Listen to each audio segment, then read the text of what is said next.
Te damos gracias, Señor, por esta mañana, Señor. Gracias por la oportunidad que nos da de estar juntos aquí buscándote a ti, Señor, buscando tu palabra. Gracias porque tú nos abres nuestros oídos espirituales para que podamos entender qué es lo que tú nos quieres decir de forma personal a cada uno de nosotros. Ayúdanos a aprender un día más, Señor, y una semana más. En el nombre de Jesús, amén. Bueno, empezamos. Mil disculpas la tardanza. Tal vez hay un par de anuncios. El primero a las 7:58 vamos a estar teniendo una pausa activa de 5 minutos. Que tenemos un par de temitas que solo meternos a hacer un par de temitas y ya. Entonces 7:58 a 8:05 más o menos va a ser una pequeña pausa que vamos a estar teniendo el día de hoy como una excepción. Vamos a empezar a ver donde nos quedamos la vez pasada, y si quieren voy a hacer un pequeño repaso, y tal vez ahí me ayudas a 7:55, me avisas para que, Randy, para que ya estemos. Vamos a comenzar viendo lo que vimos la vez pasada, y voy a hacer un pequeño repaso. El ser humano fue creado a imagen y semejanza de Dios. ¿Se recuerdan que en Génesis 1 se creó Dios al ser humano a su imagen y semejanza, y lo creó hombre y mujer, ¿verdad? Los dos estaban creados al mismo tiempo.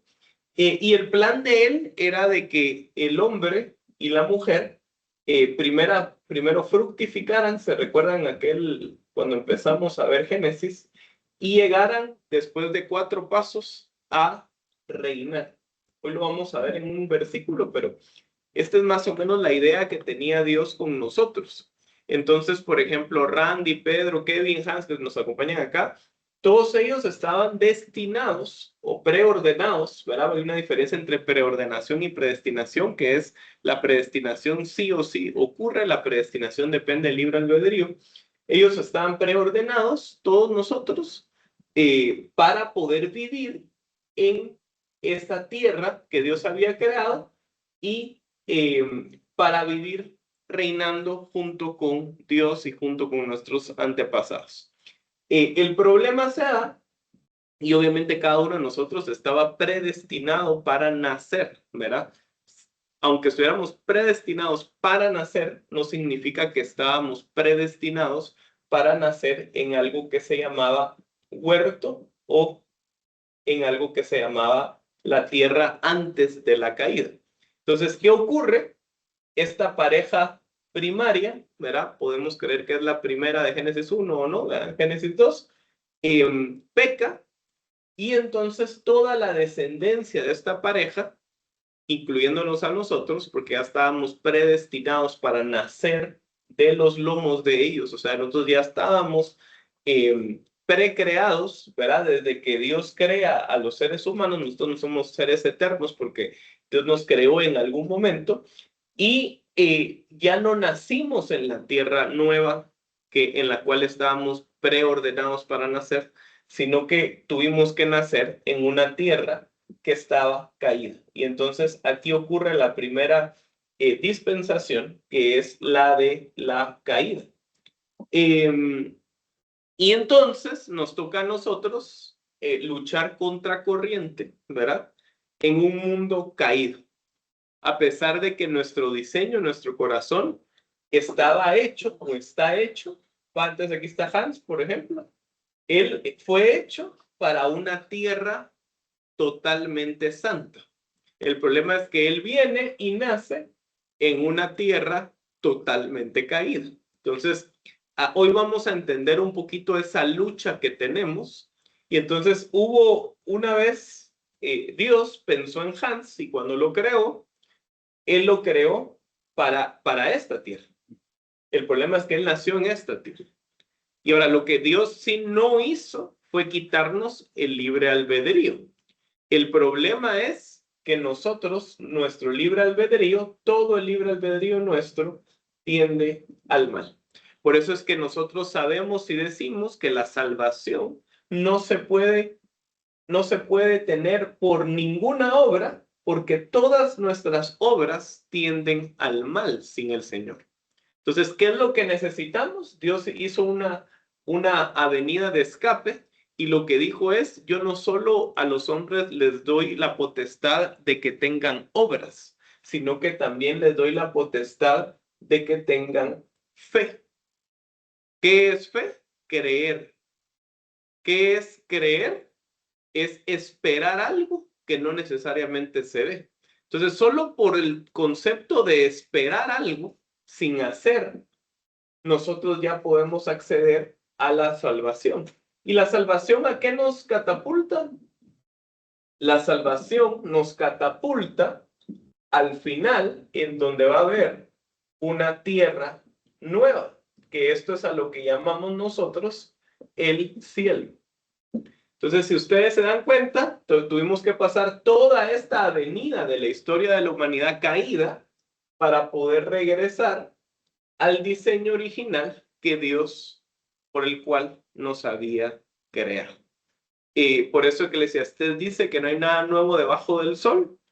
Todas las cosas fueron conocidas, todas las cosas fueron hechas desde antes. ¿Qué significa eso?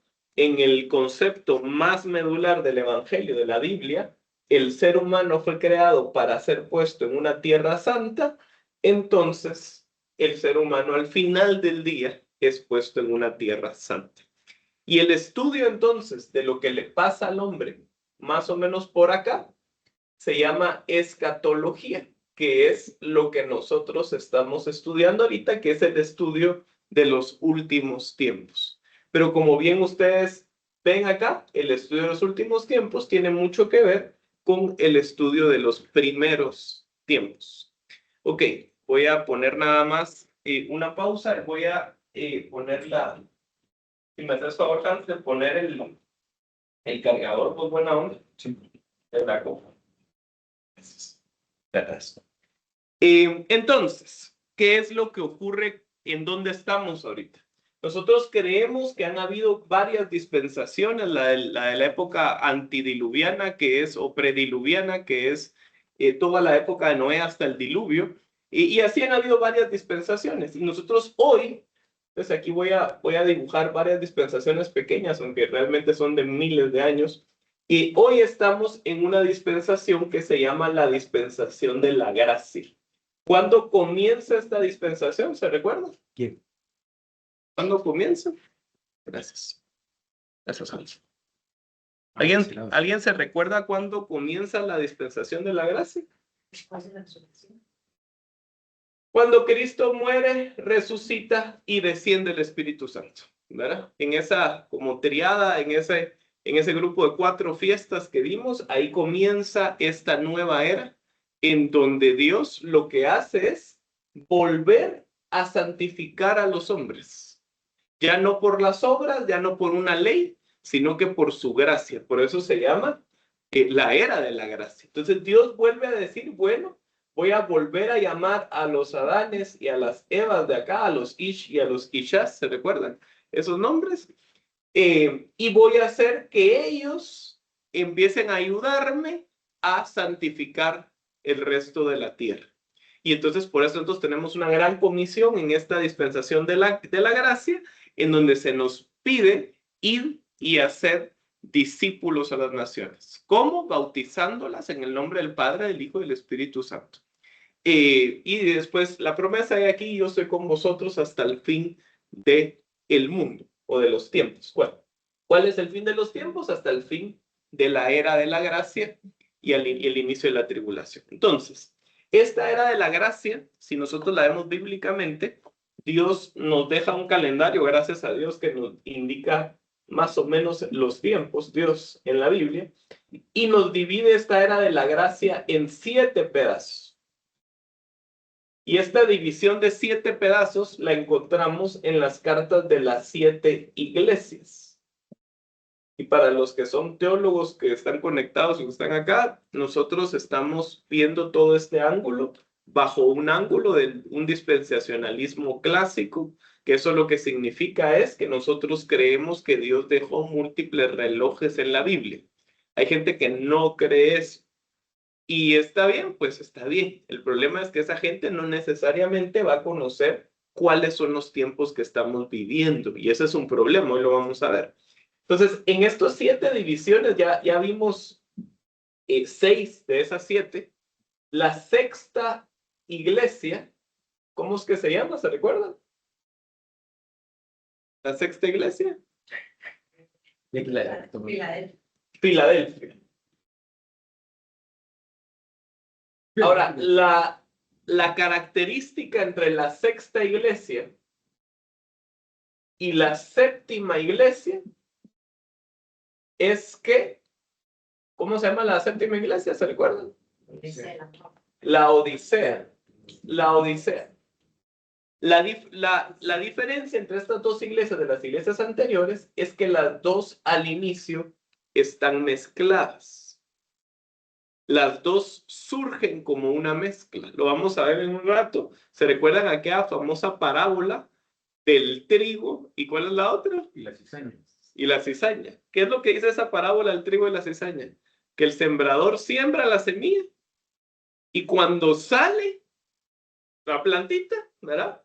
¿Qué ocurre? Al inicio no se sabe qué es trigo y qué es cizaña. Y resulta que había otro sembrador, que era el maligno. Y ese sembrador fue el que sembró la cizaña. Y entonces no se sabe cuál es cuál. ¿Cómo se puede saber cuál es trigo y cizaña? Entonces, en la primera etapa hay 2 semillas, hay 2 tipos de semillas. ¿En esta semilla se podrá saber cuál es trigo y cuál es cizaña? No. ¿Están en la misma tierra? Sí. ¿Están a la par uno con otro? Casi que en una banca está uno y en otra banca está otro. Sí. Ahora, ¿qué comienza a pasar? Empieza a brotar la plantita. ¿Y qué pasa con la plantita del trigo y la cizaña? Se parecen. Las dos son casi iguales. Y entonces las dos, aquí en este periodo de tiempo, tampoco se pueden revisar cuál es cuál. ¿Hasta cuándo se revisa cuál es trigo y cuál es cizaña?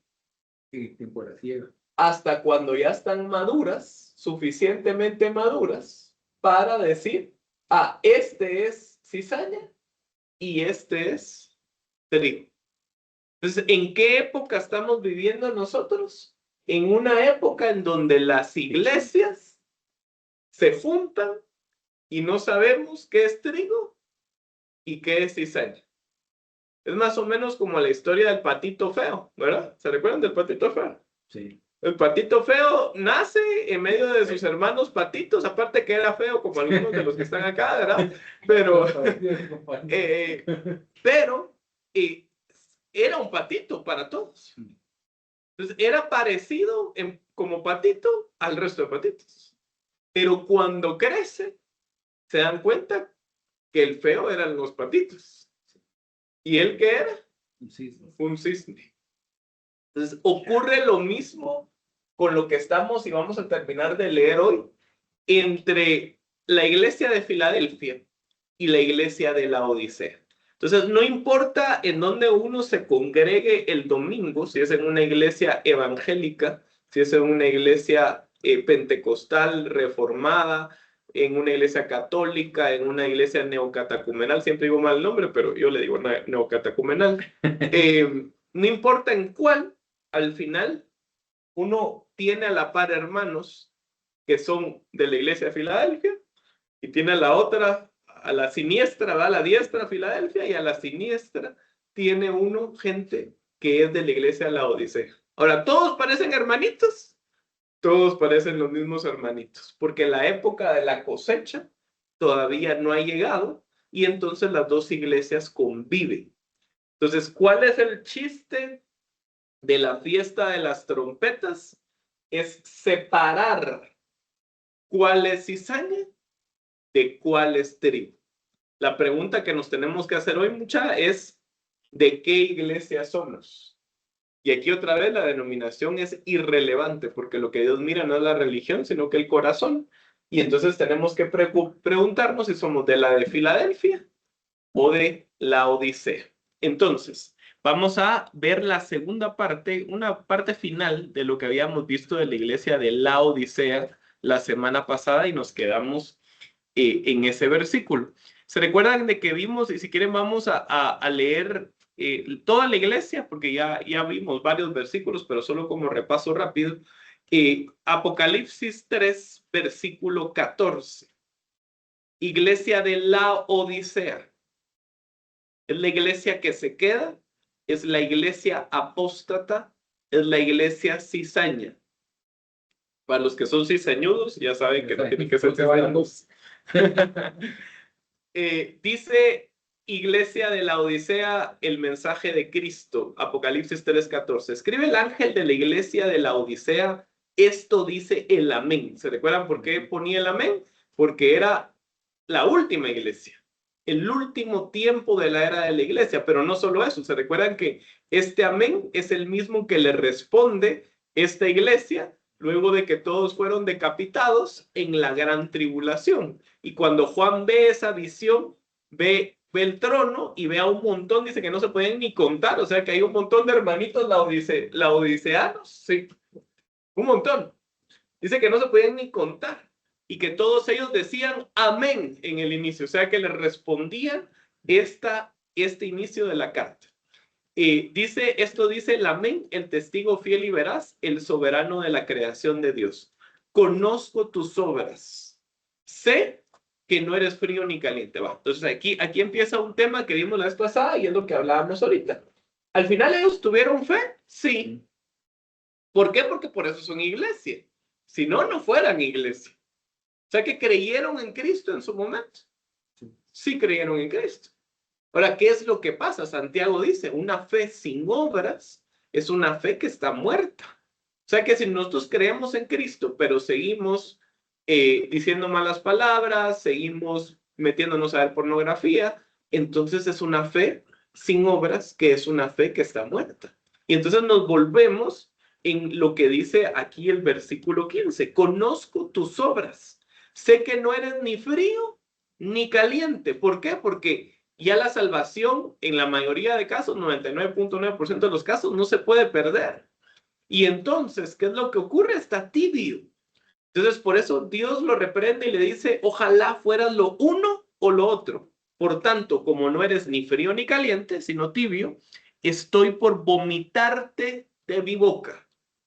O sea que en este último tiempo, los dos están en la boca de Dios. Los dos están. El trigo y la cizaña. Es como cuando uno se mete un pedazo de pollo campero, ¿verdad? No sé si ustedes han metido, qué rico el pollito, ¿verdad? Y uno le da una mordida a la piernita o a la alita. Y en eso empieza uno a sentir que hay un huesito. Qué feo eso, ¿verdad? Horrible. ¿Qué hace uno con el huesito? Bueno, Han se lo come, dice, ¿verdad? Pero ¿qué hace normalmente la gente cuando encuentra un huesito? Empieza a masticar el resto porque no se va a desperdiciar, ¿verdad? Y ya cuando es lo último, ¿qué hace? Lo escupe, lo saca, lo pone en una servilleta. Es exactamente la misma figura. Al principio, todo parecía pollo, pollito tierno, jugoso y crujiente. Pero resulta que algo no era pollo, era un pedazo de hueso. Y entonces, ¿qué se hace? Se escupe. Es exactamente la misma figura acá. La iglesia parece una, pero Dios a través de su juicio viene y juzga el corazón y dice, tú no eres pollito, eres más huesito que pollito, ¿verdad? Sequito. Entonces te voy a escupir de mi boca. Versículo 17. Tú dices, y miren esta parte, aquí es donde nos tenemos que empezar a examinar nosotros. Soy rico, me he enriquecido y no me hace falta nada. Por eso la iglesia cada vez más va a tener más plata. Tanto el Vaticano en sus bancos, junto con todas las sucursales en cada uno de los países, como las iglesias evangélicas en su gestión del dinero. Yo me metí a ver, estaba preocupado hace unos meses porque me preocuparon, ¿verdad? No fue porque yo me preocupara, me preocuparon de qué iba a pasar con todos los trabajos ahorita con la IA, ¿verdad? Y no sé quiénes están preocupados por eso todavía, pero si ustedes están preocupados por eso, no se preocupen porque no se puede hacer nada, ¿verdad? No pueden hacer mucho. Y más si tienen carreras técnicas, ¿verdad? Ser abogado, diseñador gráfico, todo eso, mucha se va a ir a la baby, ¿verdad? Pero independientemente de eso, sí, para que no se preocupen y sigan el camino correcto, yo le pregunté a la IA cuál creía entonces la IA con todo el contexto que había, ¿verdad? ¿Cuál creía que iba a ser entonces la carrera o la profesión que más éxito iba a tener en el futuro? ¿Cuál eran el top 5, top 3 carreras? Y resulta que en una de ellas me decía, obviamente la IA es condescendiente, ustedes saben cómo es, ¿verdad? Que me cae hoy, anteayer yo se le puse, deja de ser condescendiente, ¿verdad? O sea, me había aburrido, ¿verdad? Me había aburrido. Y por cierto, ustedes saben que hay un estudio que acaban de hacer que el 70% de la gente piensa y siente cuando está escribiendo que la IA siente. Y entonces por eso uno le escribe hasta con amabilidad y todo. Con cariño. Lo cual el cerebro está medio bloqueando, porque uno tiene que ser objetivo, o sea, es una máquina bits and bytes, ¿verdad? Entonces uno, ¿por qué empieza a hablarle así? O sea, no tiene mucho sentido, pero bueno. La cosa es de que le pregunté y me dijo de que en el top 5 estaba la profesión de ser pastor, padre, sacerdote, cura, monja, líder de la iglesia, lo que sea. ¿Por qué? ¿Por qué? Porque al final la gente iba a tener tanto tiempo de ocio, tantas situaciones donde no se van a poder relacionar unos con otros porque van a estar metidos en una pantalla, metidos en ciertas cosas, en donde va a necesitar ayuda psicológica y espiritual. Los psicólogos también salían ahí, por ejemplo, son psicólogos se salvaron, ya como gatos panza arriba. Entonces, esto, si es así, va a hacer que las iglesias reciban más plata. Sí. Y entonces aquí es donde el dinero no puede corromper a la iglesia, porque si el dinero te corrompe o me corrompe, entonces ya empezamos a ser parte de la iglesia de la Odisea y no de la Filadelfia. La Filadelfia, el dinero es un medio para poder bendecir a otro. Solo somos un canal de bendición para cuando recibimos el bono 14, fue el que pagamos ahorita, ¿verdad? El bono 14, pues entonces bono 14 se sabe para qué es, porque lo vamos a dar, ¿verdad?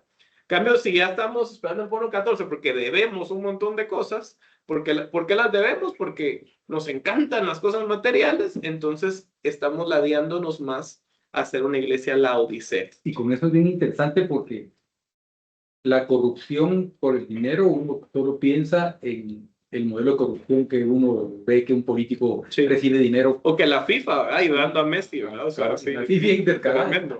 Pero el tema es de que la corrupción es en el corazón cuando lo antepones a Dios, o sea, cuando realmente la misma ansiedad por cosas materiales o por tu misma familia, por agradar a tu familia, viene a ocupar el lugar de Dios. O sea, ahí es la corrupción que... Y al final todo tiene una consecuencia, ¿verdad? El problema mucho, porque hay gente que me ha dicho, pero eso ocurría en esta era, en esta era, en esta era. El problema que hay hoy es de que si nosotros sí estamos convencidos que estamos en esta era última, cuando hagan el corte de caja, los ángeles y el Señor, los que se quedan, se quedan, muchachos.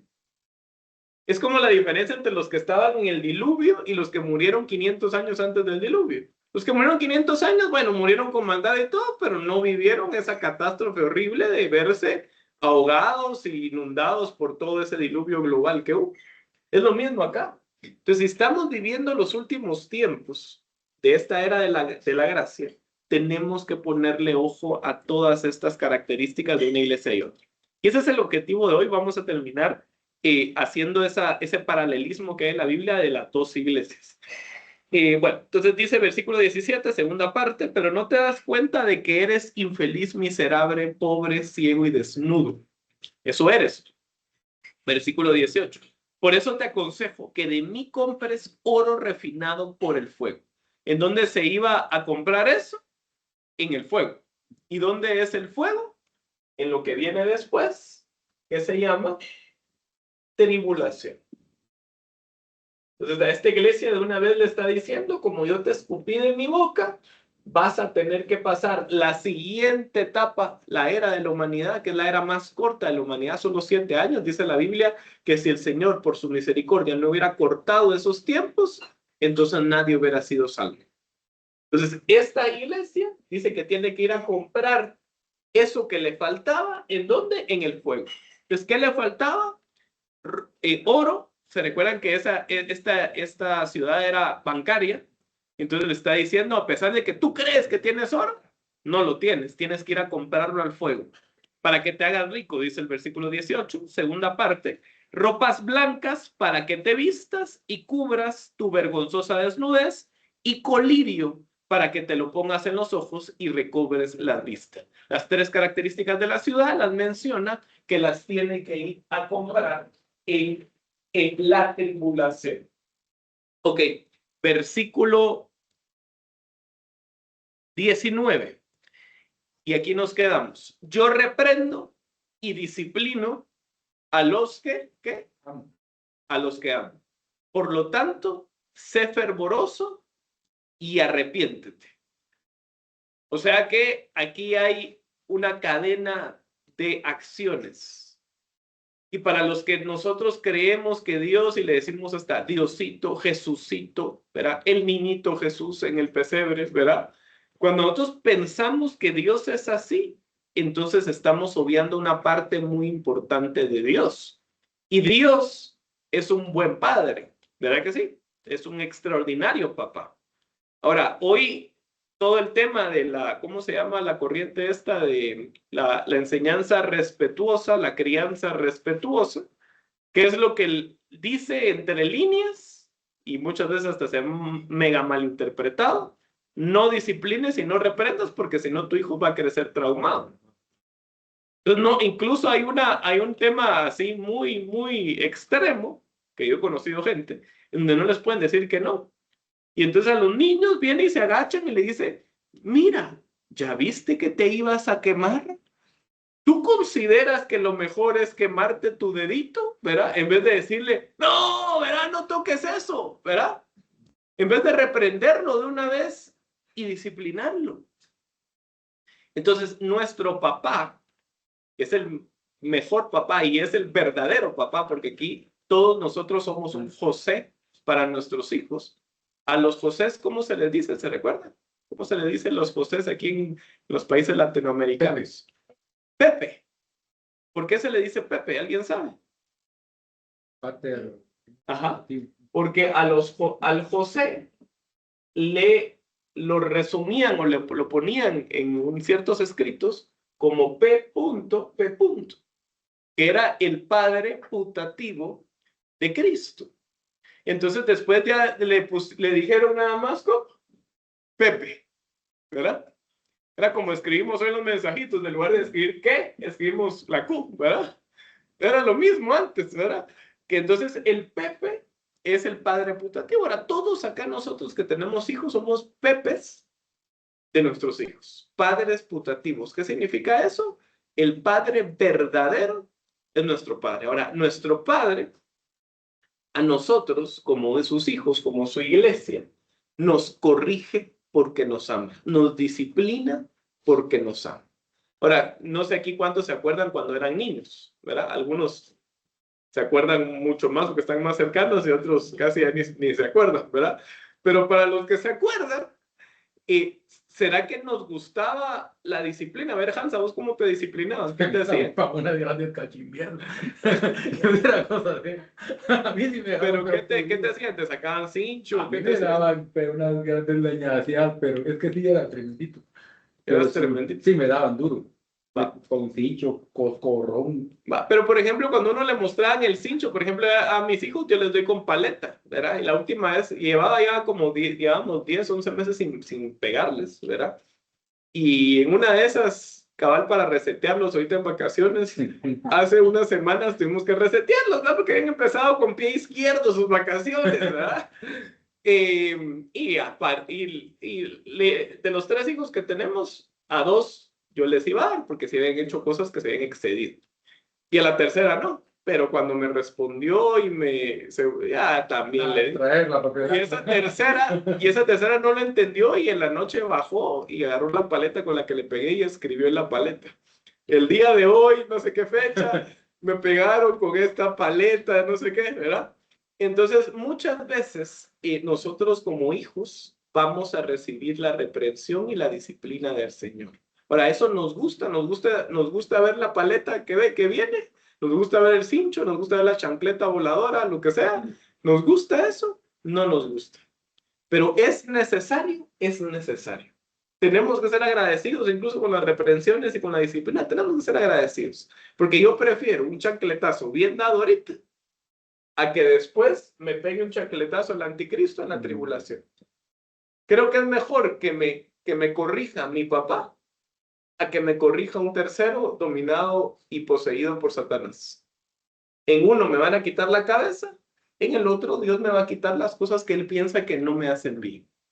Entonces, si nosotros nos chocamos con el carro está un mes fuera, eso no me hacía bien. El Señor me está reprendiendo y me quiere hablar de algo. Entonces, cada suceso que ocurre en nuestras vidas, que se sale del status quo y que nos haga sentirnos mal, lo más probable es que Dios en su permisividad, Él está reprendiéndonos y nos está disciplinando. Porque si no, todas las cosas deberían de pasar para bien, incluyendo todas nuestras percepciones.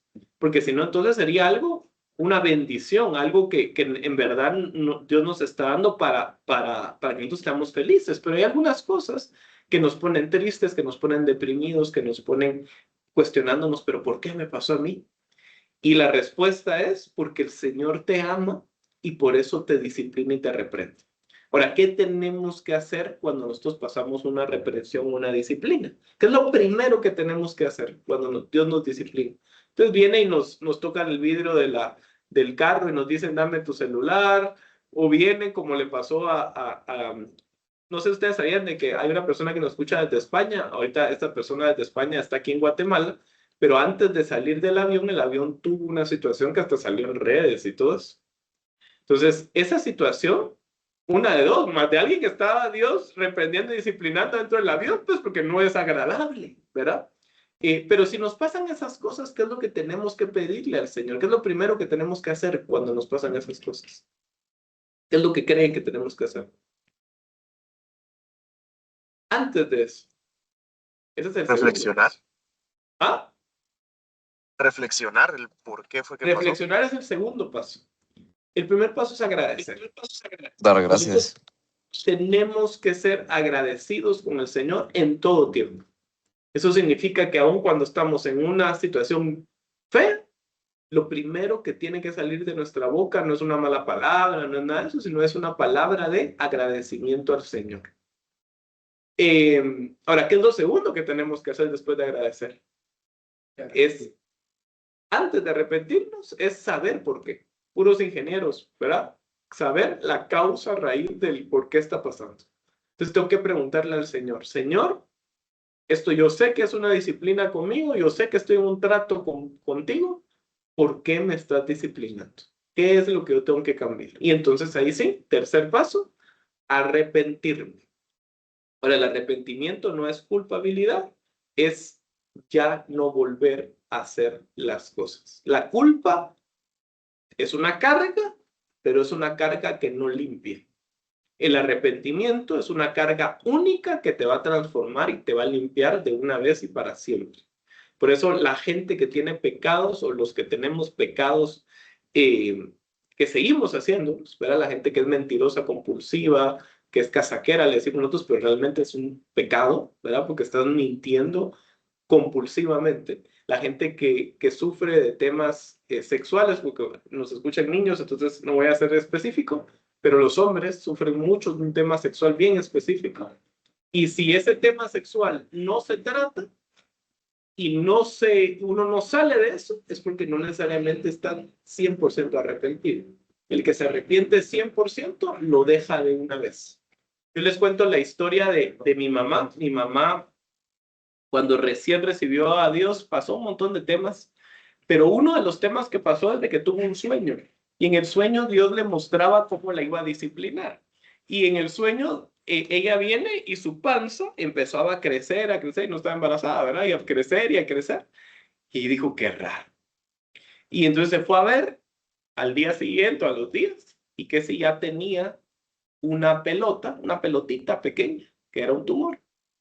Y cuando el doctor le dijo, mira, regresate la otra semana para hacerte más exámenes, para ver qué podemos hacer. Y cuando regresó ya tenía el tamaño de la cabeza de un bebé. Originalmente tenía el tamaño de una nuez y a la semana siguiente de un bebé. Obviamente si ella no se hubiera visto a tiempo, se hubiera muerto. Y el Señor le avisó lo que le iba a ocurrir en la disciplina que él tenía para él. Y cuando ocurrió, ella le dijo al Señor, Señor, sálvame, porque obviamente el doctor estaba asustado. Le dijo, mira, hay chance de que esto no salga bien, ¿verdad? Porque está creciendo demasiado rápido. Y él le dijo, mira, ¿qué me estás queriendo decir y qué me estás disciplinando? Y mi mamá, aún siendo cristiana, fumaba más o menos unas 4 o 5 cajetillas al día. Cajetillas, para los que no saben, porque son centenias, ¿verdad? Eran cajas de cigarros, ¿verdad? Donde venían, creo que 12, no sé cuántos cigarros, ¿verdad? 4 o 5 al día se fumaba ahí.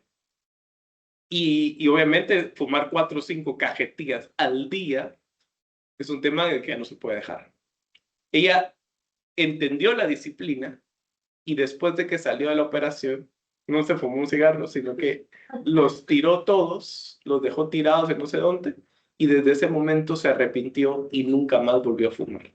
Eso es un arrepentimiento genuino, y a nunca más volver a hacerlo. Versículo 20 de Apocalipsis 3. Mira que estoy a la puerta y llamo. Si alguno oye mi voz y abre la puerta, entraré y cenaré con él y él conmigo. Ahora, ¿qué es lo tremendo de este versículo? ¿En dónde está Cristo? Cristo es el que está hablando de las iglesias. ¿En dónde está Cristo en este versículo? ¿En dónde está? Mira que estoy a la puerta y llamo. O sea, que ¿en dónde está Cristo?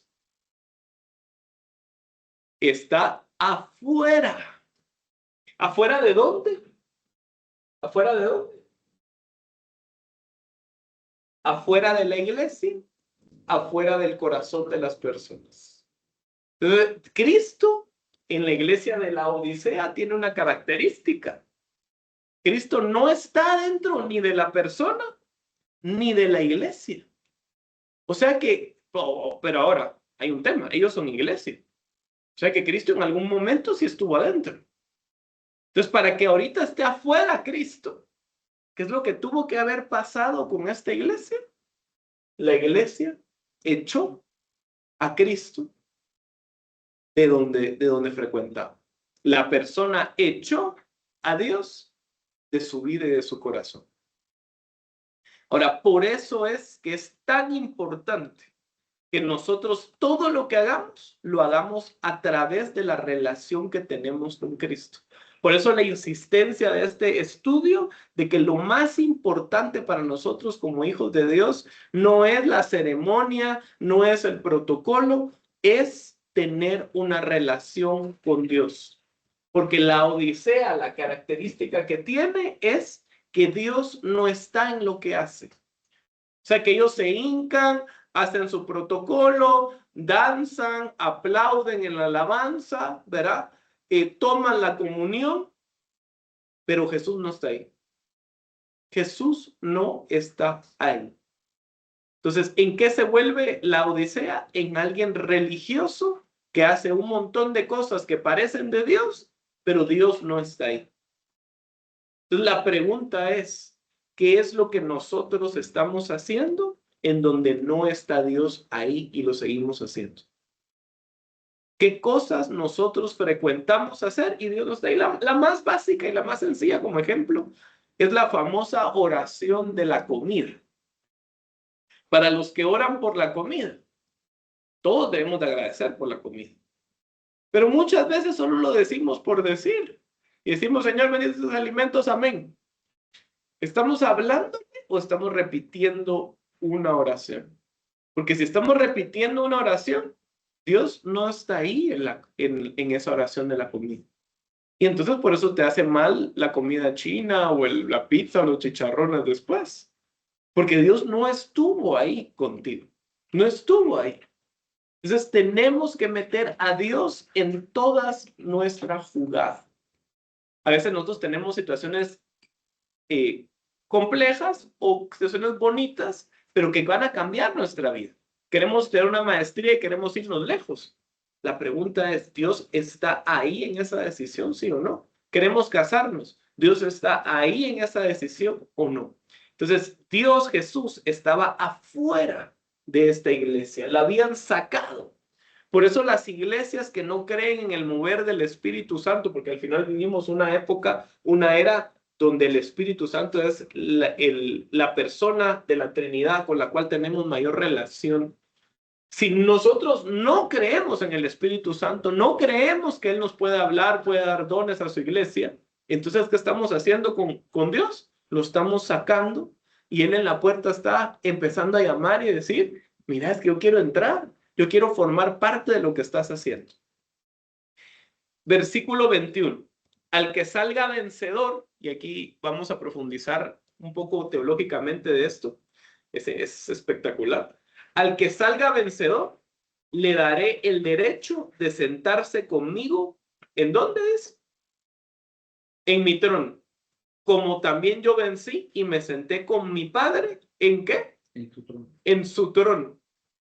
O sea que, ¿quién es el trono primario de donde salen todo el resto de tronos? Del Padre. Del Padre. O sea que hay un trono del Padre, que este trono está sobre todo trono. Incluso el mismo Luzbel sabía de que nadie puede hacer un trono como el del Padre. Entonces Luzbel, ¿qué es lo que intentó hacer? Poner su trono ¿en dónde? A la par, dice la Biblia. Entonces, de este trono, Cristo vino y ahora tiene un trono. Como un hijo redimido, como un verdadero Dios, pero verdadero hombre. O sea que Jesús ya tenía este trono porque el Padre y él eran uno. Pero a través del misterio de la reencarnación de Cristo, se habilitó un nuevo trono. Ahora, este trono que le pertenece a Cristo, verdadero Dios y verdadero hombre, era el mismo trono del cual tenía derecho Luzbel en su momento. Pero fue el trono que perdió. Por eso es que la guerra del diablo no es con Dios, es con el hombre. ¿Por qué? Porque la promesa acá está clara. Entonces, ¿quién va a tener derecho a sentarse en este trono ahora? ¿Quién va a tener derecho a sentarse en este trono? La iglesia que salga vencedor. O sea, ¿quién es la iglesia que sale vencedor? Todos los que son Filadelfia y todos los que fueron antes Filadelfia. Entonces, los vencedores van a poder sentarse en el trono de Dios. Ahora, esto es bien delicado, mucha. Es bien delicado. Y para los que son estudiosos de la palabra y son maduros en la fe, esto significa muchas cosas. Es como que venga imaginémonos Elon Musk, él es el CEO, pero imaginémonos que también es el chairman. Chairman es el líder de la junta directiva de Tesla, por ejemplo, que es la empresa más importante ahorita a nivel global. O alguna de AI, por ejemplo. Y viene y dice, Kevin, ahora mira, vas a poder sentarte en la silla del presidente de la junta directiva. ¿Qué cosas te dan si vos te sentás en esa silla? Todos los beneficios. Todos los beneficios. O sea que a los que salgan vencedores y a los que sean la iglesia vencedora, ¿cuál es la recompensa que van a tener? Todo lo que Cristo heredó como verdadero hombre en esa reencarnación y verdadero Dios es para ti y para mí. Por eso dice la Biblia que somos coherederos de Cristo. ¿Qué significa coheredar? Heredar juntamente con alguien más. Entonces, ¿qué significa esto de sentarse en un trono? ¿Qué significa esto de sentarse en un trono? Dale, -5, va. ¿Qué significa esto de sentarse en un trono? Voy a ir rápido antes del break de 5 o 6 minutos. Vamos a ir a Génesis 1:28, de regreso a Génesis 1:28, donde exploramos hace un tiempo. Génesis 1:28. Está fácil de buscar, ¿verdad? Es decir, no está nada difícil. Génesis 1:28. ¿Se recuerdan del plan original, verdad? Dice, luego Dios los bendijo con las siguientes palabras. Sean fructíferos, multiplíquense, llenen la tierra, gobiernan sobre ella, cuarto mandamiento, y el quinto mandamiento era reinen, sojuzguen, dominen, dice otras, pero realmente la palabra es reinen sobre los peces del mar, las aves del cielo y todo lo que corre encima del suelo. O sea que Dios en ese proceso de la humanidad, ¿cuál era su tema máximo para el hombre? ¿Cuál era la civilización más avanzada que él miraba cuando el hombre madurara en Dios? Porque ahí obviamente no estaba maduro todavía. ¿Cuál era la acción que tenía que hacer el hombre? Reinar. Reinar. Entonces, el trono que habla Apocalipsis acá, que en el cual nosotros tenemos derecho a sentarnos, lo que nos va a dar la posibilidad es de regresar al plan original. Y entonces... Cuando habla de reyes y sacerdotes, ¿es ese momento o es este momento? Ajá. Bueno.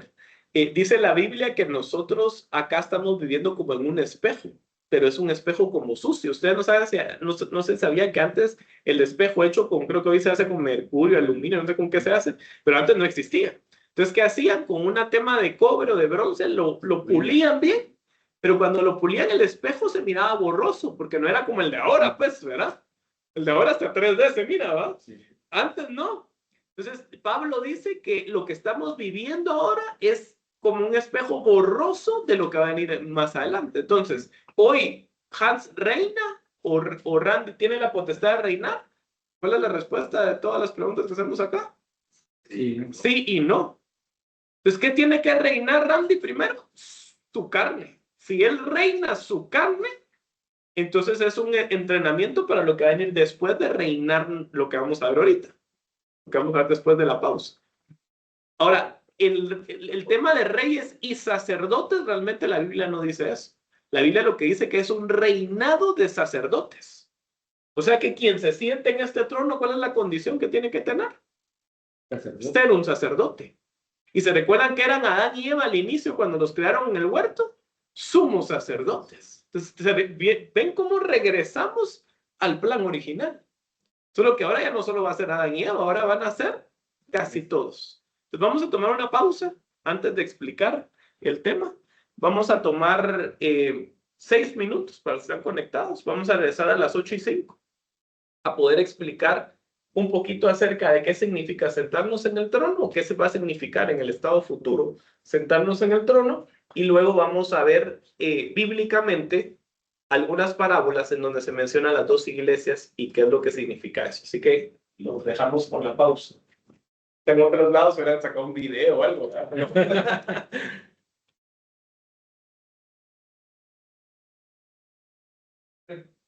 Solo ponete... Vamos a arrancar, mucha. 8:03. Vamos a, entonces, ¿qué es lo que el Señor quiere realmente? Es que nosotros reinemos. Ahora, la pregunta nuevamente es, ¿qué significa reinar? ¿Qué significa sentarnos en el trono?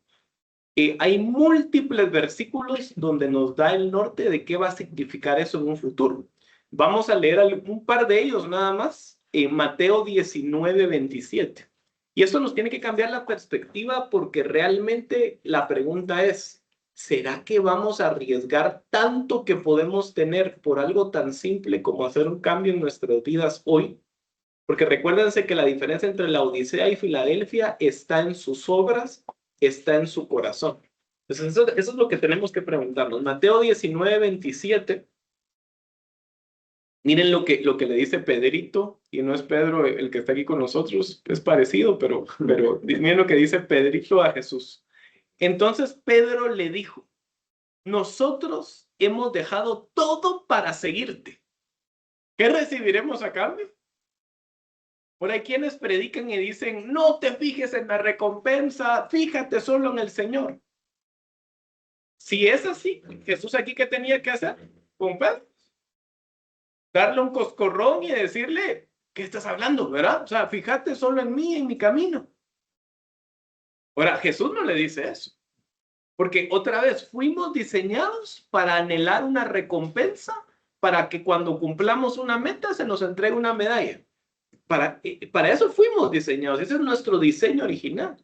Entonces la pregunta es si tú vas a hacer todo el sacrificio de ser una iglesia Filadelfia o ser parte de la iglesia Filadelfia y no la Odisea, porque la Odisea es estar muy cómodo, millonario, rico, en tranquilidad, yendo a Cancún a acostarse tranquilamente. Si tú vas a sacrificarte, ¿cuál es la recompensa? Entonces Jesús le contesta en el 28 y le dice, les aseguro, cuando el mundo, ¿qué? Les aseguro que cuando el mundo se renueve, o sea, que ¿de qué está hablando aquí Jesús? De esta época.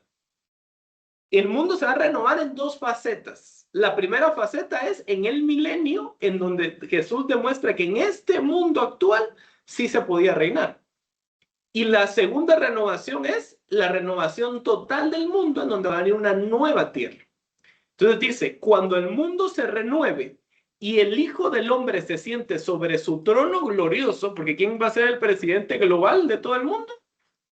Cristo mismo. Ustedes que han sido mis seguidores, o sea, que está hablándole aquí a todos nosotros, también se sentarán en 12 tronos para juzgar ¿qué? O sea que el primer elemento de qué significa sentarse en el trono de lo que le dice a la Odisea y lo que nos dicen nosotros en Filadelfia, ¿qué vamos a reinar? Vamos a reinar sobre Israel. Y miren cómo es Dios. Porque cuando Israel fue creado por Dios a través de Abraham y la promesa de su hijo y del hijo de su hijo, que era Israel, Jacob, Israel era el que tenía que reinar.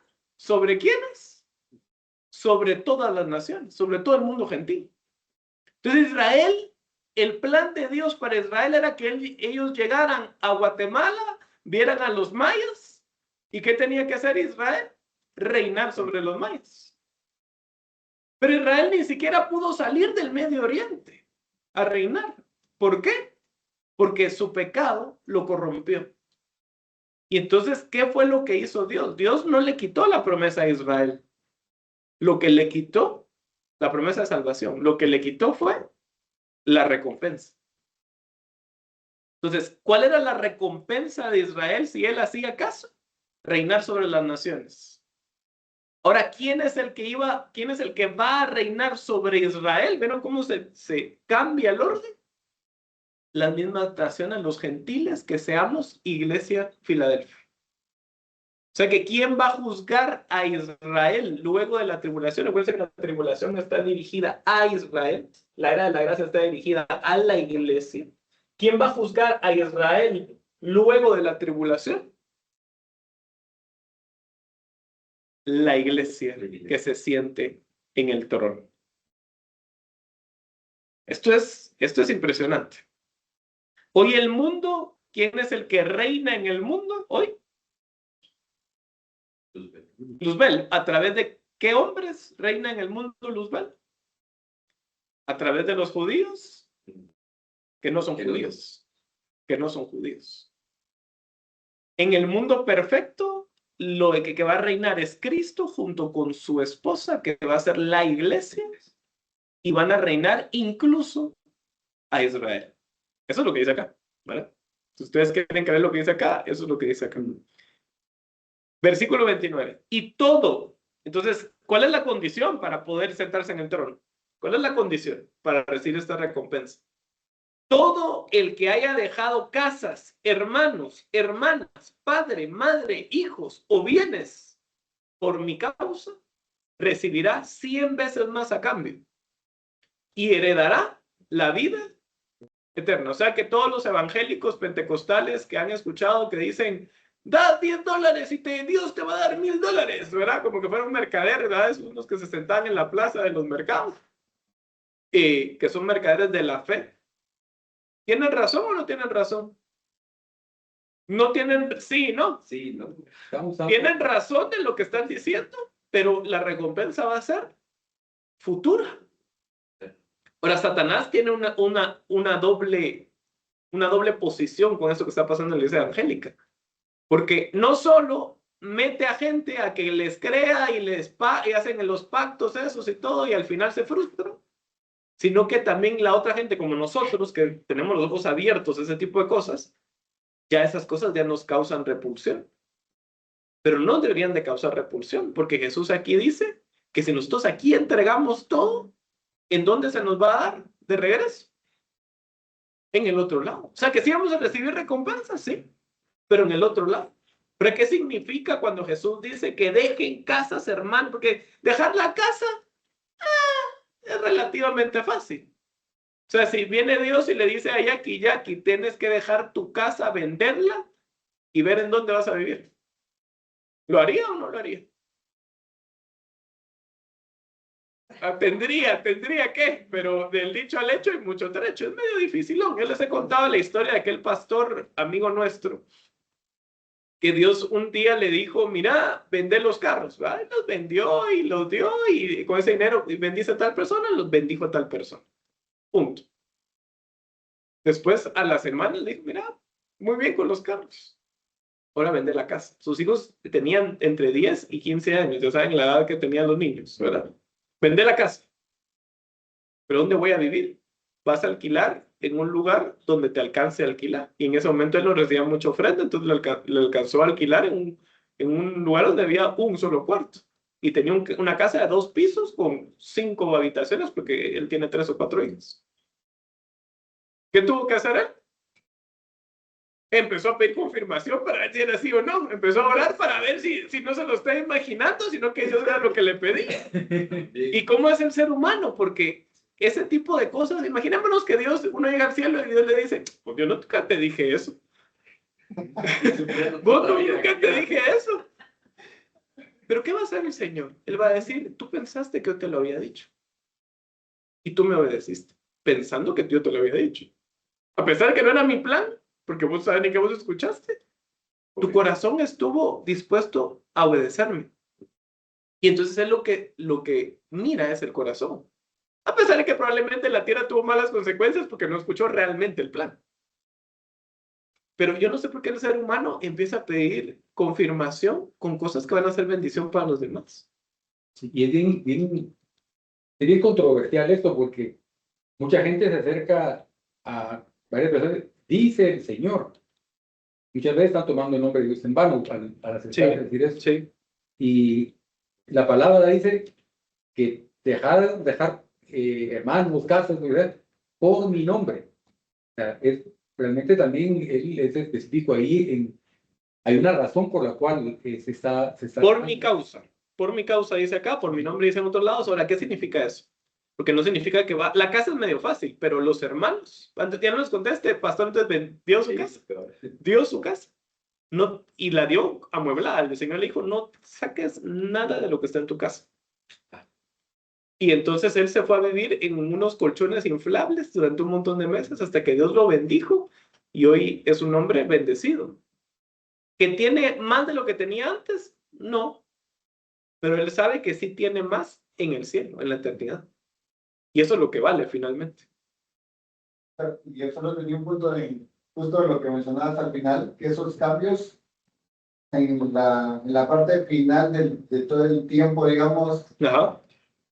sigue como teniendo buenas consecuencias. O sea, ya muchas bendiciones, cuando uno piensa que pierde 2, 3 cosas, llegan 10, 100, 1000 cosas de bendición.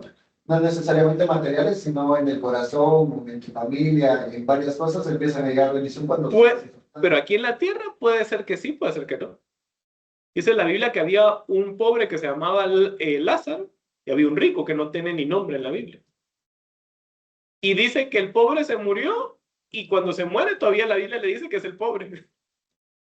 O sea que se murió con pobre. pero él lo ganó ahí arriba. Entonces, incluso es mejor no recibir acá la dádiva o la recompensa o el premio y recibirlo allá al 100%. Es mejor. Ahora, sí es cierto que hacer eso nos santifica, entonces por eso nos sentimos bien internamente. Pero eso no significa que vayamos a recibir todos los premios acá. Va. Entonces, ¿qué significa dejar hermanos, padre, hijos? Significa que a veces ellos ocupan el lugar en el corazón que debe de ocupar Dios. Entonces, ¿dónde los tenemos que dejar? En nuestro corazón. Y el ejercicio es bien fácil. Si tu hijo se muere, si tu mamá se muere, si tu papá se muere, si tu esposo se muere, ahí no dice esposo, esposa, pero si tu esposo se muere, ¿cómo sigue tu relación con Dios? ¿Cómo sigue tu servicio a Dios? ¿Cómo sigue tu pasión a Dios? O sea, que son de los que te va a decepcionar y, ay, ya no quiero buscar de Dios, ¿verdad? O, ay, tanto que me esforcé y miren lo que pasó a mi hijo.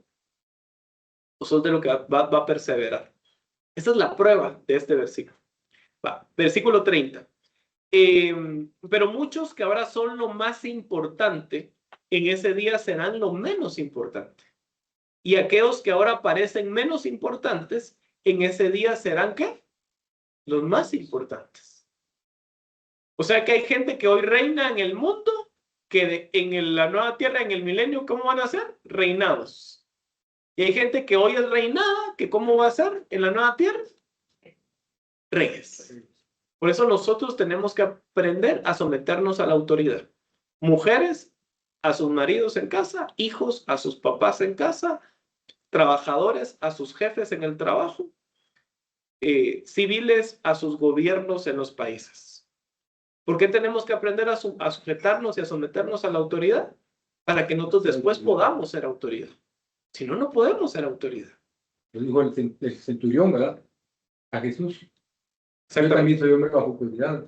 A pesar de que él era autoridad en ese momento. Va. Vamos a ir a Daniel 7:23. Miren qué otra cosa significa reinar en el trono. Y aquí ya estamos viendo parte de las recompensas que vamos a estar teniendo en el cielo, en la nueva tierra, en el milenio. Daniel 7:23. Y me da risa porque uno aquí en la tierra quisiera ser el CEO, quisiera tener una empresa con un montón de éxito, pero aquí te lo está ofreciendo Jesús. Y te lo está ofreciendo no por 30 años, 20 años, te lo está ofreciendo por toda la eternidad. Daniel 7:23. Después me dijo, esta cuarta bestia, que es una bestia deforme, mucha, es la cuarta potencia mundial que gobernará la tierra.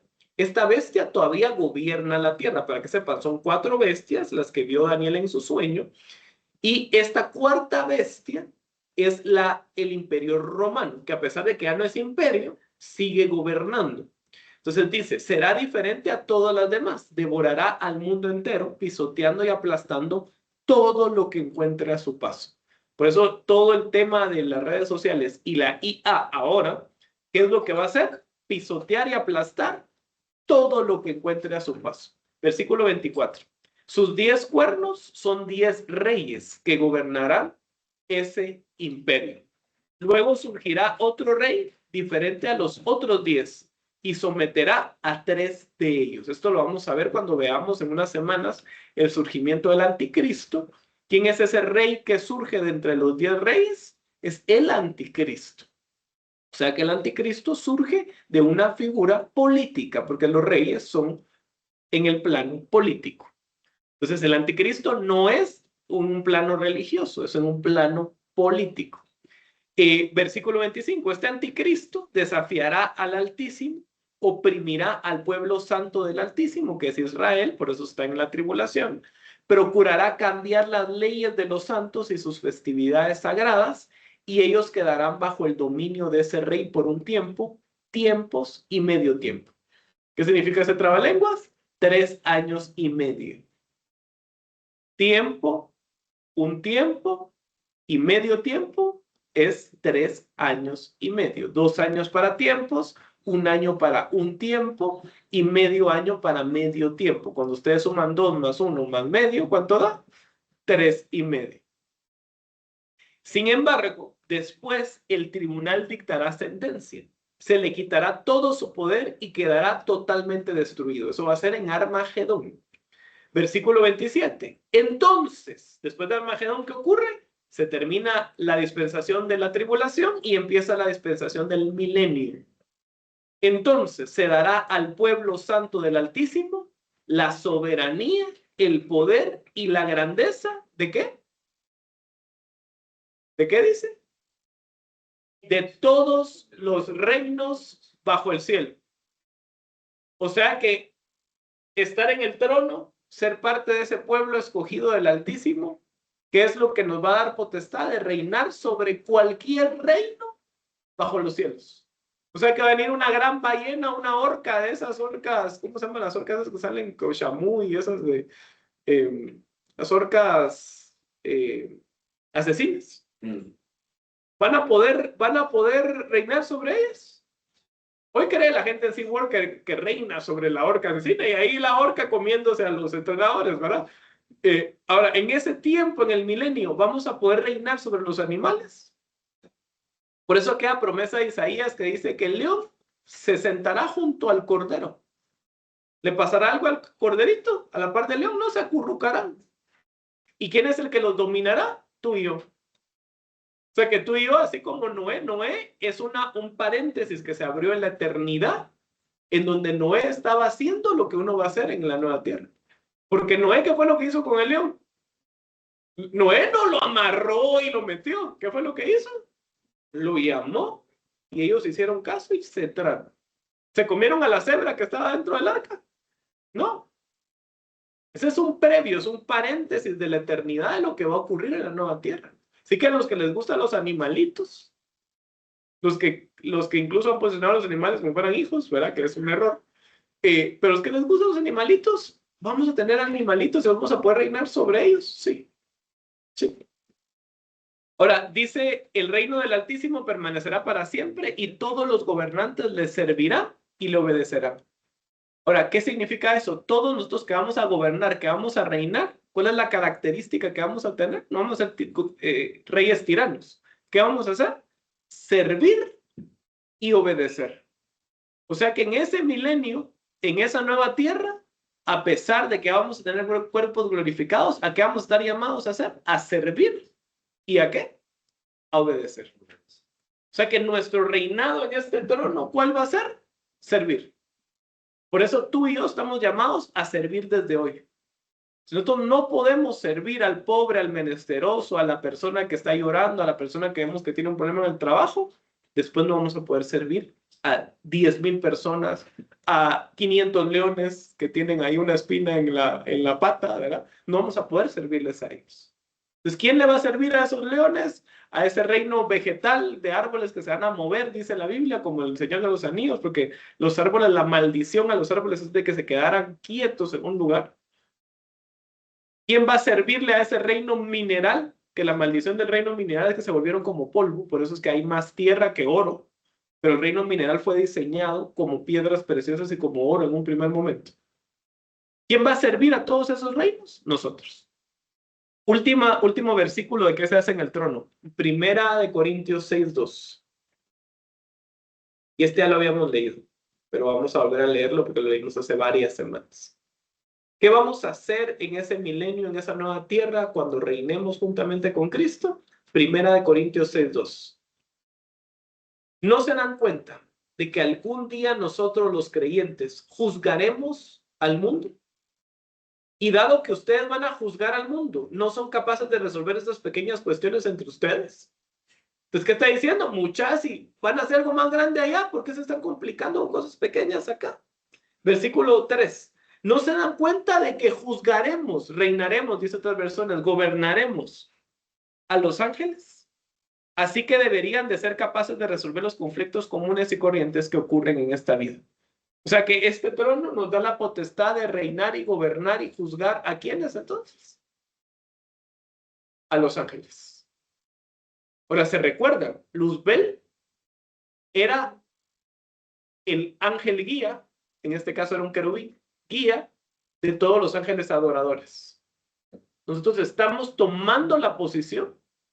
¿Y quién entonces va a reinar encima de los ángeles? Nosotros. Vamos a ocupar estos 6 minutos que nos faltan para comparar otros versículos, otras historias que hablan de las dos iglesias para poder terminar de platicar de ellas. Dale. Con el mismo versículo que era, como dice, ¿acaso no saben que los creyentes juzgarán al mundo? Y ahorita dijimos nosotros, pero no sé si necesariamente nosotros somos los creyentes o qué es la definición de... Creyentes es la iglesia de Filadelfia, es la iglesia que se va a sentar en el trono. Que va a juzgar al mundo significa que va a reinar en el mundo, que es lo que leímos antes, donde todos los reinos del mundo estarán a nuestros pies y nosotros estaremos ante los pies de Cristo Jesús. Y este grupo es el de los fieles de la vez pasada que hablábamos. Este es el grupo de los fieles de la vez pasada. Hay un debate si son solo los fieles o son los fieles y escogidos y solo los llamados son los que se quedan fuera, porque cuando ustedes ven las parábolas que divide en 3 los grupos en las parábolas, por ejemplo la parábola de los talentos, a los 2 primeros sí les da recompensa, pero al último no. Entonces yo más me inclino a que son los fieles y los escogidos, y los que se quedan sin nada son los llamados. Pero ahorita lo vamos a ver, incluso ahorita en estas historias que vamos a leer. Vamos a ir rápido a Mateo 7:15, rápidamente. Mateo 7:15.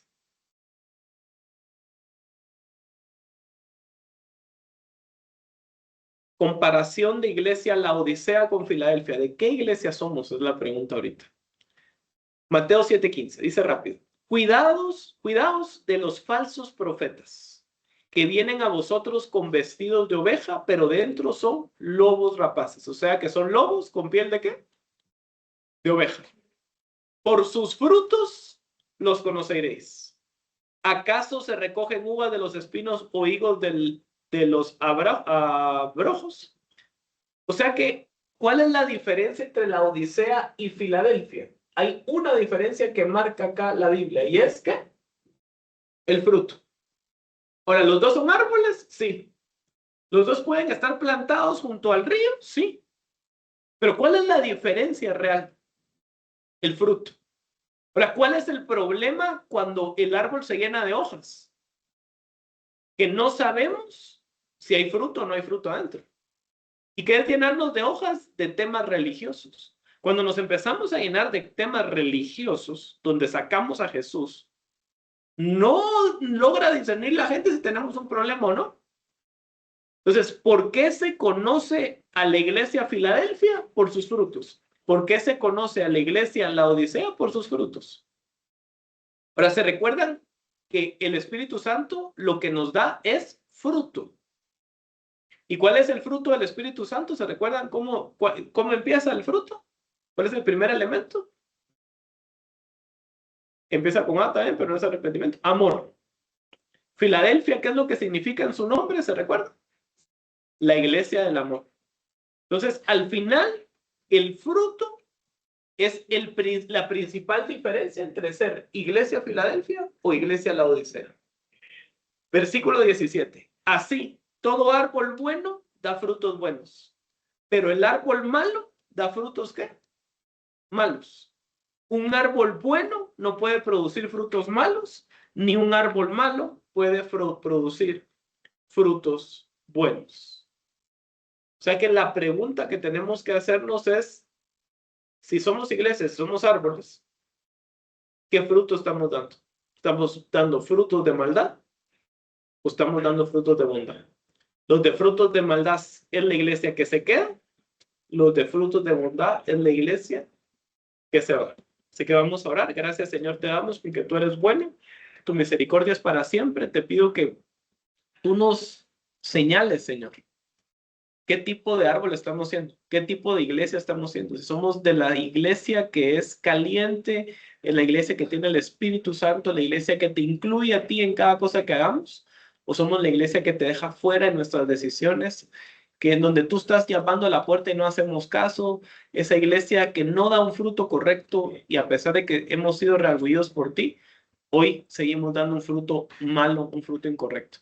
Ayúdanos a santificarnos, ayúdanos a cambiar y a presentar una buena obra ante ti. En el nombre de Jesús, amén.